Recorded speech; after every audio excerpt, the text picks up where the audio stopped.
Das ist der Hermann. Wir sind in Bayern. Du sprichst Bayerisch? Ich spreche Bayerisch, jawohl. Ein bayerischer Junge. Das ist so, ja. Du hast ein Bimobil mit dabei. Du hast mir erzählt, du fährst Camping quasi seit deinem 20. Lebensjahr. Lebensjahr, seit dem 20. Lebensjahr. Das sind jetzt 25 Jahre. Und ja, bin immer noch sehr gerne dabei. Das ist so, du hast mir erzählt, das ist so, du hast schon viel erlebt, hast viel mitgemacht. Das ist so die Speerspitze von dem, was du hattest. Ja, das ist jetzt die Speerspitze, was ich habe. Vorher habe ich einen englischen gehabt, einen Luna. Das war nicht zum Empfehlen, die sind auch pleite. Und ja, das war nur Ärger, aber jetzt mit Bimobil bin ich total glücklich, muss ich sagen. So, Baujahr ist der so 2 Jahre? 2 Jahre ist er alt. Genau, das ist jetzt gibt es ja einen neuen, der ist optisch kaum zu unterscheiden, der hat nur einen etwas anderen Unterfahrschutz. Genau. Ja, man kommt damit überall durch? Überall, ja. Wir waren jetzt, eigentlich wären wir jetzt auf Weltreise schon, aber leider hat uns Corona einen Strich durch die Rechnung gemacht. Und wir waren jetzt ein paar Mal Kiesgruben fahren und ja, es hat schon Spaß gemacht. Weltreise heißt was für dich? Einmal um die Welt. Ohne Witz. Ohne Witz. Das heißt, du startest hier in Deutschland? In Deutschland und dann einmal rum. Echt? Ja, ganz echt. Und eigentlich wären wir seit letztes Jahr im Herbst eigentlich weg. Okay, das heißt, du startest hier. Es geht dann erstmal Richtung Seidenstraße, heißt? Seidenstraße, also Georgien, China, Indien. Und dann halt schauen, wie man weiterkommt. Und das Auto ist dafür bestens geeignet. Es ist anders Statement pur, so ein Bimobil. Das heißt also, es ist ja alles so, viele haben dann geschrieben, ja, die Holzfarbe ist immer dieselbe. Das ist so, aber das ist ja das Geniale, oder? Das ist das Geniale, das ist halt Bimobil einfach. Also, und ich finde es nach wie vor sehr schön, das Ganze. Krass ist der Werterhalt. Das heißt also selbst nach, oder? Ja. Also ich habe jetzt einmal gelesen, nach 10 Jahren hat einer auch so einen ähnlichen verkauft, der hat fast das Gleiche wieder gekriegt. Ja, zumal du warten musstest. Du musstest wie lange warten auf deinen? Ich habe sehr Glück gehabt, ich habe mich sehr schnell entschieden und habe halt das Fahrzeug genommen. Deswegen ist es leider grün geworden. Ich wollte eigentlich grau. Und weil ich das Grün dann genommen habe, ist es sehr schnell gegangen, also knappes Jahr. Boah, ist der cool. Du hast hinten eine kleine Waschmaschine drin. Mhm. Die hatte ich auch mal, die Deo. Ja, ist sehr, wenn man länger unterwegs ist, sehr perfekt. Ja, das klappt auch.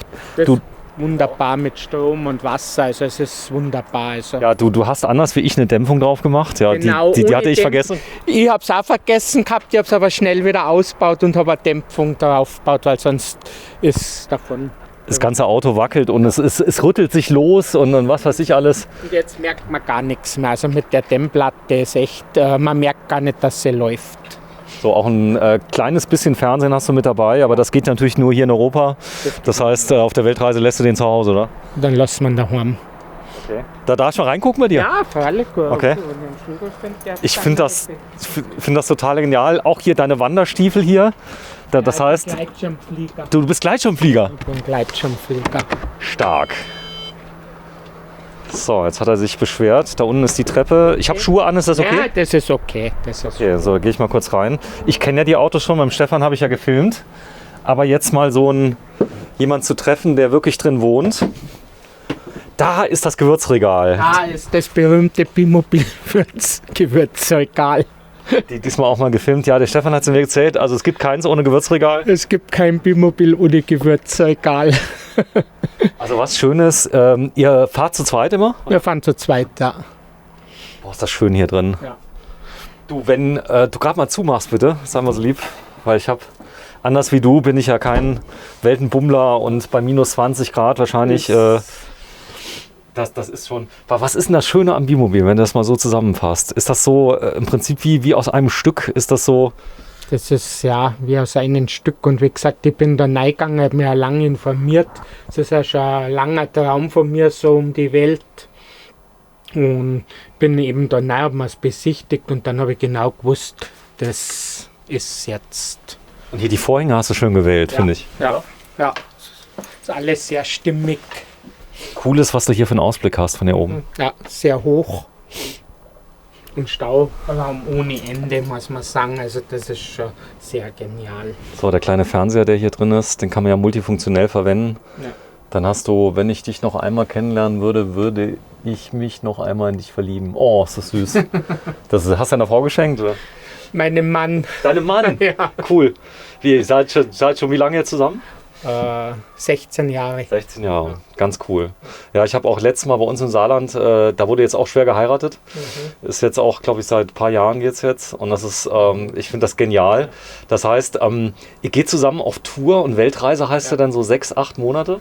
Solange es dauert, wir hören das Arbeiten auf und wenn es 2 Jahre dauert, dauert es 2 Jahre. Geht das? Einfach aufhören? Ja, geht leider. Ja, Gott sei Dank. Leider, hat er gesagt. Gott sei Ja, nee, ich habe halt geerbt, muss ich sagen, deswegen leider. Okay. Also, aber Ja, es ist schön. Sag mal, wenn du jetzt so eine Weltreise machst, ist das so Vorbereitung schon so ein bisschen? Das heißt, du musst dich ein bisschen erkundigen oder fahrt ihr einfach drauf los? nee, also das ist so die erste Zeit mit Visum und so alles, das musst du schon vorbereiten, die erste Zeit, und dann muss man schauen, wie man weiterkommt.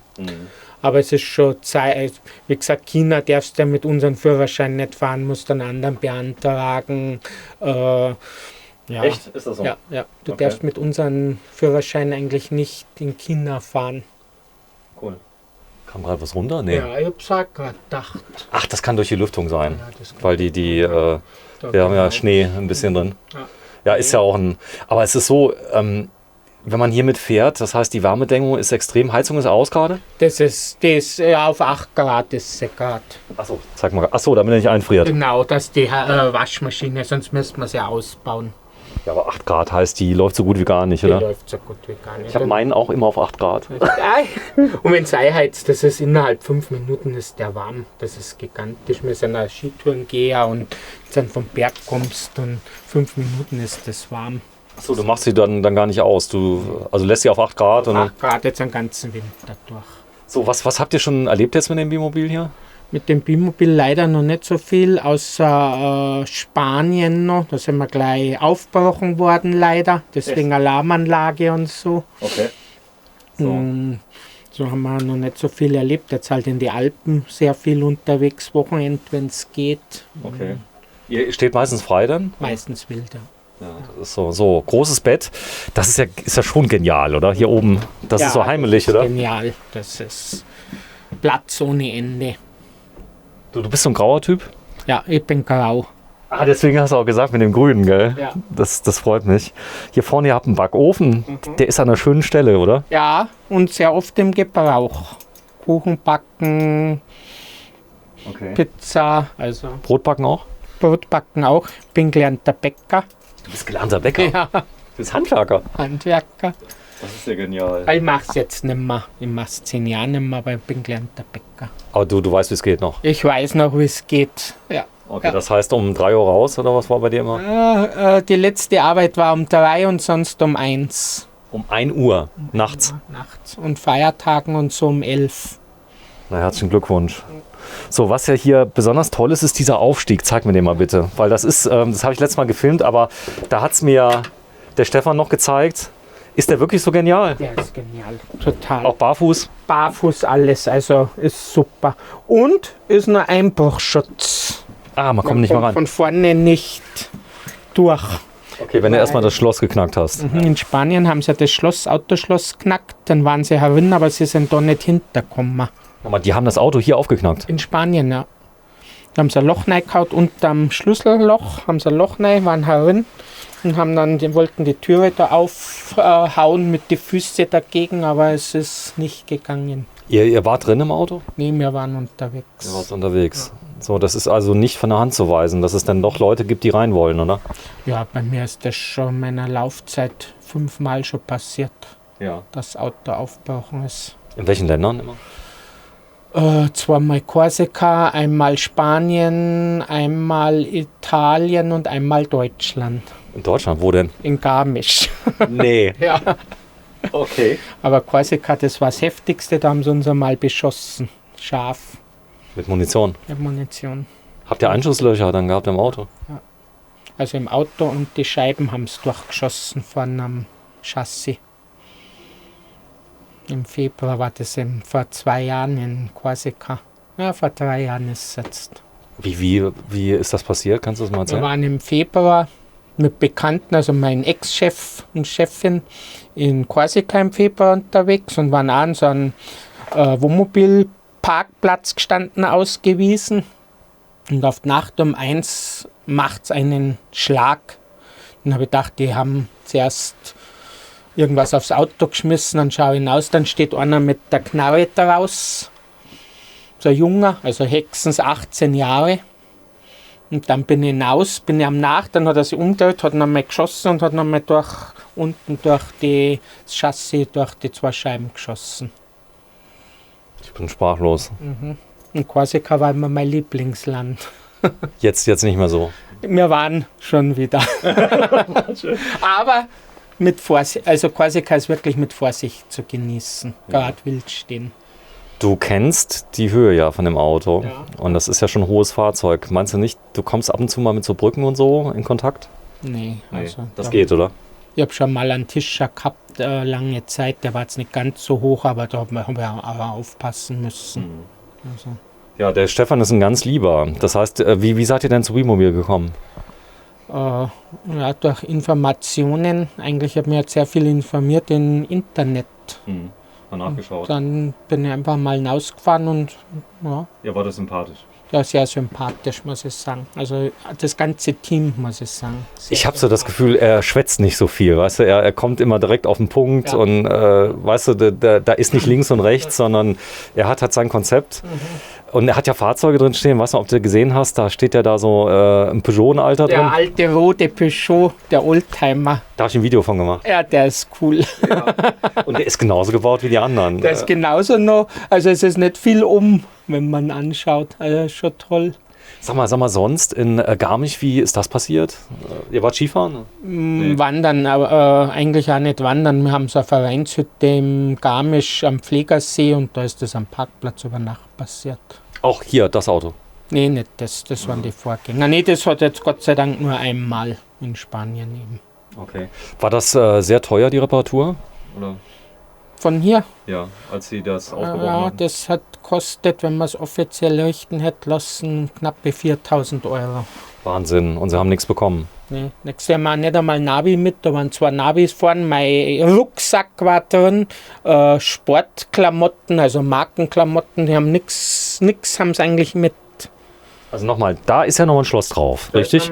So, das Schloss haben Sie auch geknackt. Nee, das haben sie auch nicht geknackt, aber sie haben halt voll mit dem Fuß immer dagegen gehauen, das sieht man nur, weil die Tür verkratzt ist. Ja. Aber die hat es ausgehalten. Jetzt ausgehalten, ja. Ja, ein guter Test. Das ist der Test. Und dann habe ich jetzt gesagt, jetzt kommt die Alarmanlage. Ich weiß auch nicht, ob das viel bringt, wenn jemand daheim mag, aber Ja gut, die haben halt keinen Bock da drauf. Also es ist so der, also der Stefan hat mir erzählt, es ist noch nie ein Bimobil, was er kennt, ist gestohlen worden. Also sowas will irgendwie keiner klauen, weil die sehr auffällig ist ist. ja auffällig, genau, wenn man mit denen rumfährt. So, jetzt lass mal legen. Das heißt, ihr wart in Korsika, da wurdet ihr aufgebrochen, dann in Deutschland, dann in Spanien. Spanien, Wo, Barcelona, Barcelona. mitten in Barcelona Ja. und in Mailand, in Italien. Ja. Also 5-mal waren sie. Und jedes Mal war der Gleitschirm eigentlich weg. Oh, das Bis auf jetzt da nicht. Also 4-mal war der Gleitschirm weg. okay. Der Gleitschirm ist besonders tragisch, weil du da nicht mehr fliegen kannst. Das war sehr tragisch. Da bin ich dann nach Afrika von Spanien und war da knappes Jahr in Afrika und der Gleitschirm war weg. Nochmal, du warst ein Jahr in Afrika. Ja. Wo warst du? Bis bei der Elfenbeinküste. War ich. Echt? War echt schön. Hast du ein Foto dabei am Handy? Nee. Sch- Ich habe nee. ein neues Handy. Also Nee, passt. Nee, hätte er sein können. Nochmal, du bist wirklich ein Weltenbummler, kann man das sagen? Ja, ich bin sehr gerne ein Weltenbummler. Wir waren dann auch ein Vierteljahr in Island noch. Und, ja, Ein Vierteljahr in Island. Ein Vierteljahr. ein Vierteljahr waren wir auf Island. Wie war das? Sehr schön, muss ich sagen. Was ist Wir haben Freunde besucht, die wohnen dort und dann sind wir halt einfach so geblieben und um die ganze Insel. Ja. Gibt es dann Sommer in Island? Ja, ein bisschen Sommer, also mit 20 Grad ist schon schön. Jetzt Island hört man ja immer öfter, fahren immer mehr hin. Das heißt, die Insel wird immer voller. Aber meinst du, die machen die bald zu mal oder eher nicht? Das glaube ich nicht, die Isländer nicht so. Es ist sehr, sehr teuer, muss man sagen. Also gerade jetzt mit dem Wohnmobil überführen, die Fähre, die hat für so einen Kastenwagen, ich glaube 3.600 Euro kostet. Hin und zurück. Hin und zurück. Das ist Okay. sehr teuer. Ich habe auch gehört, man kann die Lebensmittel da, die muss man neu kaufen, glaube ich. Nee, Oder? also Island, da darfst du das eben mitnehmen. Das war eben auch ein Vorteil, Ja. weil das ja sehr, sehr teuer ist. Das Leben ist einfach sehr, sehr teuer. Ich habe gehört, in Island, da war mal ein McDonalds, haben sie zugemacht, weil der irgendwie die Sachen waren zu teuer. Ja, Konnte sich keiner mehr leisten, so ein Hamburger 8 Mark oder so was. Also Essen gehen ist utopisch. Wir waren am Geburtstag dann essen. Es war mein teuerstes Essen in meinem ganzen Leben. Das waren dann, glaube ich, 250 Euro.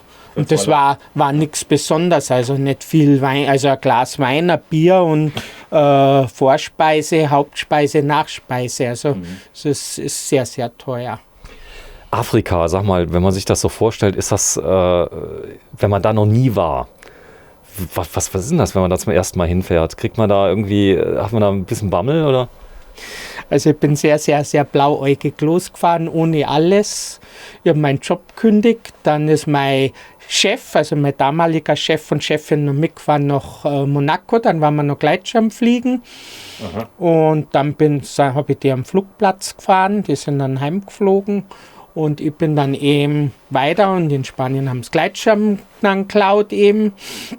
Und dann bin ich weiter und wo ich dann in Afrika drüben war, in Tanga, dann habe ich eigentlich das erste Mal Angst gehabt. Was war da? Ja, also die Leute sehr unheimlich, wirklich unheimlich. Also das war ich ganz verzweifelt. Dann habe ich aber ein Pärchen kennengelernt aus Frankreich, ein älteres, und die hat mir gesagt, das ist alles halb so schlimm, und hat mir dann einen Reiseführer geschenkt. Ich habe ja gar nichts dabei, ich habe nichts dabei gehabt. Und irgendwann dann nach 2-3 Tagen war es echt richtig schön. War die Leute dann nett. Und Aber was heißt denn unheimlich? Also ich war mal unten wo war ich? In Südfrankreich, in Marseille, bin ins Parkhaus rein, bin raus und bin nach 200 Meter wieder zurück zum Parkhaus und bin schnell aus Marseille rausgefahren. Ja, so ungefähr. Also wenn du die Leute siehst, also gerade das Tanga, also das ist furchtbar. Ja. Da habe ich Angst gehabt von den Leuten schon alleine. Okay. Haben die dich, gut, du siehst ja wahrscheinlich ein bisschen anders aus wie die, oder? Ja, man schaut halt anders aus, die schauen die böse an, hat man halt zumindest das Gefühl, ob es so ist, weiß ich nicht, aber ich war das erste Mal dann eigentlich so für längere Zeit dann unterwegs, und dann habe ich halt gedacht, das kann es jetzt eigentlich nicht sein, bei solchen Leuten da Urlaub zu machen, aber wie gesagt, das war halt irgendwie eine Kopfsache bloß. Okay. Es war dann danach ganz anders. Ganz anders. Ja. Also ich habe keine schlechte Erfahrung gemacht, keinen Überfall, gar nichts eigentlich. Also nur nette Leute kennengelernt. Tanken, ist das so schwierig da unten? Spritqualität? Nee, also ich Gibt Tankstellen. hab Tankstellen genügend. Bloß mit Blitzen, das war dann noch. Blitzen? Blitzen, schnell fahren. Das gibt's da drüben. Du bist 80 gefahren und dann trotzdem raus und mit oder ohne Ticket. Ach so, die haben dich da auf den Arm genommen so ein bisschen. Und das haben aber alle gesagt. Und die wollten dann immer, ich glaube 400 Dirham, weiß gar nicht mehr, was das war. Dann hat eine Frau zu mir mal gesagt, wenn es 2 Zigaretten oder ein Stück Schokolade gibst, sind sie auch zufrieden. Also das ist nur... Das war in welchem Land? In Marokko war das. Ganz Marokko, Mauretanien. Marokko. Und du bist runtergefahren bis in den Süden, oder? Ja, bis Elfenbeinküste bin ich nun. Wie lange hast du? Ein Jahr. Ah ja, ja. Und du warst auch in Kongo? In der, Nein, Kongo war ich nicht. Weil da Also will- ich war da nur will- so an der Küste entlang. an der Küste lang. Ja, und was war denn so Grenzübertritt? Ist das schwierig in Afrika? Ja, ist nicht einfach. Also wo ich dann wieder zurückgefahren bin, haben sie mich dann eingesperrt einen Tag. Was? Ja, aber das weiß ich bis heute noch nicht, was da war, weil Mauretanien und Marokko haben damals gerade wieder so, die haben immer so Krisen. Und ich habe man hätte irgendeinen Schein braucht, schon bei der Ausreise zu Mauretanien, und den hätte ich bei der Einreise wieder abgeben müssen, aber ich habe den Schein gar nicht gehabt. Den haben sie mir gar nicht gegeben. Und irgendwie wollte man mein Handy, mein Autoschlüssel haben, und dann haben sie mich in so einen Raum reingesperrt. Irgendwann ist dann Mann gekommen, der sehr gut Englisch geredet hat. Und der hat dann gesagt, ja, und das war ein Versehen und ich soll jetzt das nicht an große Glocke hängen, weil das wird ja nicht wieder einfacher dann zwischen den Ländern. Und ja, das war dann schon in Ordnung. Und was war das Schönste, was du da erlebt hast? Und du warst wirklich alleine in Afrika? Ich war da alleine unterwegs, ja. Was ist denn das für ein Feeling, wenn man so zum Beispiel in der Wüste alleine steht und du hörst nichts, außer vielleicht ein bisschen Wind? Ja, das kann man eigentlich nicht beschreiben. Das ist einfach grandios. Ich habe ja damals Burnout gehabt, deswegen habe ich meinen Job auch gekündigt und du kommst halt unheimlich runter von dem Ganzen und das war eigentlich meine glücklichste Zeit. Ich habe ja nichts, außer was im Wohnmobil war, besessen noch. Sonst habe ich nichts mehr gehabt. Also, Du hast den Rest verkauft, oder? ich habe Wohnung verkauft, ich habe alles damals verkauft und bin weg. Echt? Ja. Das war wann? Wann war das? Ja, vor 10, 11 Jahren. Vor 11 Jahren. Und du kamst dann am Jahr zurück. Du hast wahrscheinlich viele Freunde gefunden da unten. Ging's? Viele Freunde, ja. Alleine war ich eigentlich nie, muss ich sagen. Also das war echt genial. Okay. Und Und du hattest im Grunde genommen keinen Plan. Das heißt, du konntest jeden Tag woanders hinfahren. irgendwo, das war das Schönste, also so vogelfrei. Und das war echt, also nach 14 Tagen, ich habe sehr viele Probleme mit Rücken und Beine gehabt. Und das war, also innerhalb, wo ich da unterwegs war, einen Monat war das alles weg. Und seitdem, toi, toi, toi, ist alles. Das war also deiner Meinung nach auch stark stressbedingt? Ja. Du warst wahrscheinlich in deinem Beruf, du warst selbstständig? Nee, Nee, war angestellt. Angestellter. Bäcker. Bäcker, ja. Okay, kann ich mir aber vorstellen. Also du hast ja gar keinen Lebensrhythmus. Ich war mal Morningshow, habe ich moderiert. Da musst du auch immer um 2:30 raus. Du hast kein Leben. Das ist Also keine Freunde nicht, weil die gehen abends weg. Du sagst, du kannst nicht gerade Wochenende, weil Freitag auf Samstag haben wir um 11 Uhr angefangen, da brauchst du nicht mehr weggehen. ja, sonntags auch, oder? Und Sonntag hast du auch wieder aufstehen müssen, montags dann. Der einzige war Samstagabend und da warst halt dann müde. Du bist dann auch nicht weg, da bist du auch nicht weggegangen dann. Ja. Das heißt also der Beruf, wie bist du dazu gekommen, Bäcker zu werden? Das war halt war so. immer mein Traumberuf, eigentlich Bäcker-Konditor war immer mein Traumberuf. Ich habe es auch sehr gerne gemacht, aber ich kann es keinen mehr empfehlen. Wenn du jetzt so Serien siehst auf Netflix, die da um die Wette kochen, hast du es mal gesehen, backen? Nicht, Macht nichts, das ist nicht schlimm. Aber ja, ich backe gar nicht mehr gerne. So, es schneit jetzt hier in Bayern, das ist ja, es hat jetzt so lange, gab es keinen Winter und jetzt auf einmal, jetzt wo wir es nicht brauchen. Jetzt, wo wir es nicht mehr brauchen, kommt der Winter wieder. So, jetzt nochmal, du warst, also es interessiert mich, ist das okay, wenn ich dich ein bisschen frage? Sag mal, du warst ja jetzt unten in Afrika, wie ist das mit dem Geld? Ich nehme an, du nimmst da keine 5.000 Euro mit oder so. Nee. Jetzt oder so? alles mit Karte ist gegangen. Ich habe schon dann Geld abgehoben, dass ich viel Geld gehabt habe, so gesehen, weil man kann ja nicht viel ausgeben, aber sonst alles mit Karte. Essen in Afrika, gibt es da auch entsprechende Restaurants, wo man hingeht? Oder? Es gibt sehr gute Restaurants, muss man sagen. Ich bin ja Vegetarier und ich muss sagen, hat sehr gute Restaurants gegeben. Und die nehmen das ernst, wenn du sagst, ich mag kein Fleisch? Ja. Das kennen die auch drüben. Das können die sehr gut. Also Okay. war echt super, ganz perfekt. Kochen können die. Kochen können sehr gut. Durchfall, was war damit? Nicht einmal. Ist das dein Magen? Hast du so einen Panzermagen? Saumagen. Ich habe einen Saumagen. Nee, also ich habe nie Durchfall, also da nicht da. Weißt du, was mir unglaublich gefällt? Das ist dein Blümchen hier. Echt? Ja. Darf ich das mal zeigen? Ja. Was ist denn das für eins? Das ist ein Gänseblümchen, ein Belis. Ein Belis. Ist das so ein kleines bisschen? Also nochmal, ihr wollt auf Weltreise gehen. Wird das dieses Jahr noch was? Was denkst du? Ja, Corona-abhängig. Wenn du auf Weltreise gehst, hast du ja irgendwo immer Winter, oder? Das heißt, du kannst ja nicht so reisen, dass du immer Sommer hast, oder geht das? Nee, das geht nicht. Irgendwo ist immer Winter dann einmal. Ja. Aber ist ja auch schön. So, du fährst jetzt in Iveco, kriegt mal überall Service dafür? Ja, deswegen habe ich mich für einen Iveco entschieden. Besser wie Mercedes, also gerade so Asien. In Amerika ist es ein bisschen anders, aber trotzdem gibt es auch Iveco-Service. Sag mal, Weltreise heißt dann auch, ihr müsst aufs Schiff. Ja. Das heißt, du kommst über den Landweg ja nicht nach Amerika. Nee. So über die Arktik und nee. Das wäre mein Traum über die Beringstraße, aber ich glaube, die friert nicht mehr genügend zu. Okay. Früher haben sie das ja gemacht, ganz früher. Und du willst auch nach Amerika? Ja, also Amerika, ja, eigentlich auch. Mich interessieren alle Länder, aber überwiegend Kanada, Alaska eigentlich. Das ist natürlich schön, wenn du in Amerika bist und du hast jetzt schon Raubüberfallerfahrungen nach Südamerika, da hast du dann auch viel Spaß. Ja. Also was ich da gehört habe, war noch schlimmer. Das war der. Ja, und man muss halt schauen. Okay. Damit muss man halt da rechnen, dass was passiert. Ja gut, aber ich meine, wenn man in Kleimnick Vertrauen hat, die meisten wollen Geld, nehme ich an, oder? Die meisten wollen Geld. Geld. Bekannter von mir, der ist vor ganz, ganz langer Zeit noch Georgien, den haben sie auch total ausgeraubt. Also bis auf die Unterhosen ausgezogen, das ganze Auto ausgeräumt. Der hat also einen Nordstar-Kabine gehabt und den haben sie alles raus. Alles? Alles. Der Köpfe, Geschirr, den haben sie alles damals raus.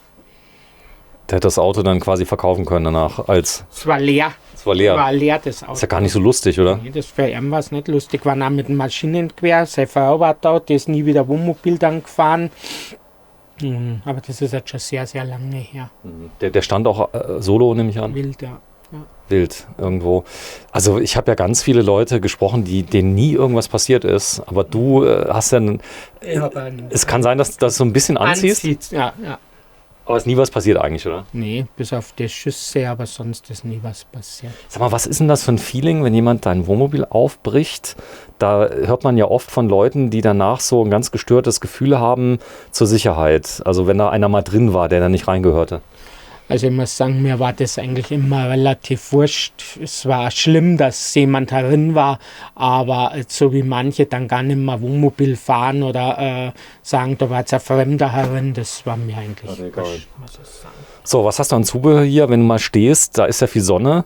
Wie wird hier Schatten erzeugt? Hast du noch Markise, oder? Ich habe nur ein Zelt, oder? So ein Vorzelt da. Okay, so ein Sonnensegel. Ja, Sonnensegel, genau. Cool. Kochen, wie hier drin? Mit Gas, ja. Einen Grill hast du auch draußen? Nee, brauchst du halt nicht, oder? Brauche ich nicht. Also wir grillen sehr, also gar nie. Also ich koche immer. So, das ist ja jetzt ein Standard-Kochfeld. Der Stefan hat zu mir gesagt, das geht super. Ja. Das ist gar kein Thema. Also auch die Standard-Campingware ist absolut offroad-tauglich, oder? Ja, das ist voll tauglich. So, der Kühlschrank, fast wäre ich runtergefallen, denn ich zeige mal gerade, da geht's ab. Das ist süß gesagt. Das ist ein Kompressorkühlschrank. Hat er sich bewährt? Ja, der hat sich schon bewährt. Okay. Das ist, also eigentlich, wenn du hier alles siehst, es ist gebaut fürs Leben, oder? So ein Auto. Ja, also ich sag auch, und das ist kein einzig Scharnier, wo locker ist und alles funktioniert auf Anhieb. Wie gesagt, Das ist schon fast langweilig, oder? das ist fast langweilig. Es gibt nichts zum Reparieren. Bei den anderen Autos, da warst immer irgendwo, wo du was gemacht hast. Boah, was ist ein cooler Typ. Ich zeig mal gerade so ein kleines Detail. Das ist ein Riegel, oder? Das ist der Riegel, ja. Und daneben ist die Alarmanlage. Okay, das heißt so ein Read-Relais, der prüft das dann. Der macht nur laut oder schickt dir eine Nachricht aufs Der Handy? schickt eine Nachricht aufs Handy und macht laut. So, auch das Lichtsystem, das funktioniert auch? Das ist Alles. Panik, also das ist... Also Panik außenrum, alles. Das wollte er unbedingt haben, weil schadet ja wirklich nicht, wenn du drin bist und ist was, dass dann das ausleuchten kannst. So, jetzt hat mir auch der Stefan erzählt, du hast ja hier Kunststofffenster drin. Aha. Und wie ich sehe, du hast schon Bombenkontakt gehabt mit denen. Das heißt, da schleift schon mal was. Ja, das ist so. Also das andere war mir einfach zu teuer. Das Auto war eh schon so teuer dann. Also teuer angemessen für das, was man kriegt. Aber die Fenster hätten, glaube ich, nochmal die 10.000, Glasfenster, ja. nee, ich glaube 20.000 kosten. Das ist auch, die sind schwerer. Und der Stefan meinte, du kannst für das Geld die Fenster 10-mal austauschen. Ja. Ja, jetzt nicht vielleicht 10-mal, aber das ist so der... Mich stört das jetzt auch nicht, wenn sie mal Katze haben. Es ist auch halt ein Auto, wo es dann mal zur Sache geht. fast da. Ach, das ist ja gar kein Thema. Das heißt, die Alarmanlage ist komplett drahtlos, die du hast? Ja, das ist drahtlos. Ja. Und die Zeit zum Einbau, wie lange hat das gedauert? Das war sehr schnell, 2 Tage. Ein ganz guter Mann in Pfaffenhofen an der Ilm. Pfaffenhofen an der Ilm. Aber ich weiß gar nicht mehr, wer gepasst hat. Herr Walter. Der Herr Walter in Pfaffenhofen an der Ilm. War echt sehr, sehr toll und irgendwann hat es jetzt mal gesponnen, dann bin ich hinaus, sofort geschaut. Also ganz toller Service, muss man sagen, ganz, ganz toll. Und wenn jetzt jemand übers Dach käme, ist noch ein Bewegungsmelder drin? Oder? Übers Dach sind auch noch Dinge dort. Sag mal. Ach da, genau. Das sind Also im Prinzip eine Alarmanlage wie zu Hause ist hier drin. Zu Hause, ja. An jeder Tür, an jeder Öffnung ist eigentlich eine Alarmanlage. Ja. So, wenn ihr ja jetzt auf die Fähre fahrt, dann fährt ja jemand euer Auto oft, oder? Oder fahrt ihr selbst auf die Fähre? Selber. Und wenn das Fahrzeug verschifft wird, das habt ihr nicht, oder? Das habe ich noch nicht gemacht. Das kommt jetzt dann, wenn es halt mal losgeht. So, du warst im Freistaat. Was hast du heute hier gemacht? Ich habe bloß ein bisschen was gekauft. Und Zubehör. Weil es mir Fahrt war halt. Es war dir Fahrt. Ja. Ich liebe ja das Bayerisch. Fahrt heißt dir war langweilig. Mir war es Langweiligkeit. Und dann mache ich halt so Sachen. Okay, das ist gut. Da darf ich hier mal reingucken ins Bad? Freilich. Mach mal bitte auf. Ist das gut, das Bad? Ja, Trockentoilette. Also Ist- ich war Entschuldigung, Nichts ich war zuerst dagegen, aber das hat mir dann vom Bimobil der Herr Stöckel empfohlen. Stinkt die wirklich nicht? Nee. Echt nicht? Nee. Ich habe Du es machst erst gestern leer gemacht in der Firma, aber es war jetzt 2 Monate drin und die riecht überhaupt gar nicht. Also müssten eigentlich alle die haben. Gut, sie ist nicht ganz billig, aber Aber wie gesagt, du hast halt keine Chemie, nichts, das kannst du ausleeren im Wald. Ich leere das bei uns hinter der Arbeit, das ist eine Riesenwiese, da habe ich das jetzt, seit ich das Auto habe, immer hingelegt. Das ist ein Komposthaufen, du siehst kein Klopapier, nichts mehr. Also es ist eine reine Erde, das. das wird komplett zersetzt. Das hier habe ich ja schon gezeigt. Edelstahl-Duschtasse, die da unten drin ist. Ja. Das ist so, du hast viele Autos, aber das hier toppt alles, oder? Das toppt alles, das Auto. Waren die jetzt viel billiger, die anderen? Die anderen waren billiger, ja. Waren auch gebraucht Okay. und Und der war neu. der war neu. Und was war das für ein Feeling, als du ihn abgeholt hast? Das kann man nicht beschreiben. Es war wie Weihnachten, Geburtstag, alles zusammen. Ja. Und dann, wenn du so fährst, das erste Mal. Erste Mal Angst, wenn du vor dem Auto stehst, weil er so groß und mächtig ist. Boah, es ist schön, dass ich dich gefragt habe, denn ich sag mal so, tolle Geschichten. Also, du wurdest beschossen mit Maschinengewehr oder was? Nee, Mit dem Gewehr. mit dem Gewehr beschossen. Du hattest Einschusslöcher. Ja. Du warst in Afrika. Ja. Da ist aber nichts passiert. Nee, so da ist mir nichts passiert. in Europa dafür einiges mehr. Ich glaube, wir haben noch ein Land vergessen, wo du überfallen. Nee, wo eingebrochen wurde. In Frankreich? Nee. Das war jetzt Korsika, Italien. Italien, was war da? Mailand, da waren wir auf der Messe auf dem Parkplatz, also auf dem bezahlten Messeparkplatz, und da haben sie das ganze Auto aufgebrochen, ganze Rückfahrkamera rausgerissen, das Armaturenbrett vorne, also das war Schaden ohne Ende. Das war eben ein Wohnmobil noch von Freistaat, Okay, also normales Wohnmobil. normales Wohnmobil. Weiße Ware. Kastenwagen war es. Und ja, das war dann ein ganz schöner Schaden, aber da haben es 5, 6 Autos auch neben uns noch aufgebrochen. Okay, die hatten alle Zeit der Welt dann auf dem Parkplatz. Der Welt, das war anscheinend mit dem Parkplatzwächter, waren die unter einen Hook gesteckt. Sag mal hier, ist das ein Thema Umbau hier von der Sitzgruppe, wenn mal einer hier schläft oder nee, braucht ihr nicht? Brauchen wir eigentlich so nicht. Jetzt ab und zu, ich habe jetzt ein Patenkind, das fährt ab und zu mit und dann darf das da schlafen. So, du bist erlöst. Also ich bin ganz stolz auf dich, dass du hier noch stehst und lebst. Ja, aber das ist halt so, wenn du das Leuten erzählst, du triffst ja viele Leute, nehme ich an, und wenn du hier so ein Fahrzeug hast, bist du ja nie allein. Leute fragen immer, gucken. Ja. Was ist das für ein Feeling, wenn du mal wirklich mal am Campingplatz warst? Warst du jemals am Campingplatz? Ja, wir sind ab und zu, aber sehr selten.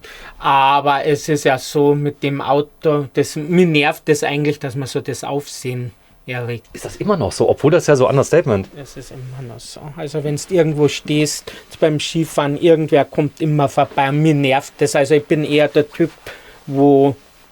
Jetzt haben wir ja Folgendes gemacht. Wir haben das jetzt mal gefilmt Ja. und alle Leute, ich schicke dir einen QR-Code. Genau. Kannst du sagen, ihr müsst nicht mehr reingucken. Ja, gibt jetzt einen Film über mein Auto, da Genau. könnt ihr euch den angucken. Schauen. Du bist echt ein toller Typ, Hermann. Also, Alter, darf ich das fragen, wie alt du bist? Ich bin jetzt 54. 54. Also du bist 66er Baujahr? Ja, Okay, genau. cool. Also ist das so die Zeit so ab 40, wo man sich viele Gedanken macht? Oder? So übers Leben? Ja. Nee. Nee. Ich lebe so in den Tag hinein, ehrlich gesagt. Gut, du hast geerbt. Ja, das ist eben dank meiner Mama. Das muss man halt leider sagen. Sie So. ist sehr früh gestorben, ja. Okay. Die lebt jetzt nicht mehr, die Mama. Nee, die ist mit 59 gestorben und das ist jetzt über 20 Jahre her. Also Okay. daher. Komm, wir gehen mal kurz raus, machen wir Abmoderation. Jetzt gucke ich, dass ich das hier überlebe, wenn ich hier runtergehe, denn Machen wir mal ist, da erst zu. ja, machen wir da, Das ist, glaube ich, dann gescheit. Dann geh da ich erstmal vor, zu. Du ja, gehst oder? vor. Ja, gerne. So, die Reihenfolge. Denn das Fahrzeug ist ganz schön hoch. Ja. Bodenfreiheit, gab es denn irgendwas, wo du mal nicht drüber kamst? Weil der ist ja sehr geländegängig. Nee, also noch nie. Also ich bin noch nie aufgeguckt oder sonst was. Er ist drin sehr leise, fast PKW, oder? Ja, das ist fast PKW. Ich bin ganz... die Reifen, Leider ein bisschen Saustall im Auto vorne. das ist doch vollkommen egal. Jetzt mal ganz ehrlich, wenn wir da jetzt noch drauf gucken würden. Also ich lasse die Leute in mein Fahrzeug auch nicht rein, ja. Ist die gut, die Bereifung? Ja, das ist sehr gut. Das ist jetzt was drauf? Die kenne ich gar nicht. Discover von STT Pro. Cooper. Super, Okay. Die waren schon drauf? die waren drauf, ja. Also wie gesagt, ich kenne nichts anderes, wie gesagt, also, aber ich bin ganz zufrieden. So, die Scheinwerfer, das hat er mir auch gezeigt, die sind so hell, glaube ich. Die blenden das Auge aus. Auf die Nacht, wenn es da dunkel, kannst du nicht dagegen schauen mehr. Ich zeig's nochmal von der Seite und dann machen wir den Schluss. Du musst ja auch nochmal nach Hause. Ah nee, die ist ja Fahrt. War hier so ein Rad schon mal kaputt? Nee, war noch nie kaputt. So, trotzdem, Ersatzrad ist dabei. Ja, vielen Dank für das nette Gespräch, Hermann. War sehr schön. Der war Bäcker. Interessant. Danke. Dann wünsche ich euch beiden ja gute Reise dann auf der Fahrt. Sag mal, wenn jemand Fragen an dich hat, ja, also Leute schreiben mir schon mal E-Mails, ja, wir tauschen uns mal kurz aus, da schicke ich dir das mal weiter, kannst du überlegen, ob du darauf antwortest, weil viele haben Fragen zu so Reisen und so. Ich nehme an, du bist in einem Blog mal so drin, tauschst dich aus, gar nicht. Nein, gar nicht. Ich bin kein Internetmensch. Nicht. Du hast E-Mail? E-Mail habe ich Okay. Und ein Handy? und Handy. Okay. Ich habe auch einen Computer, aber ich hasse es. Ich bin kein Internetmensch. Hermann, aus welchem Ort kommst du? Geboren diesen am Ammersee, Cool. Also echter, Bayern. das ist Oberbayern? Bayern. Ja. Oberbayern. Okay, danke. Tschüss. Tschüss, servus.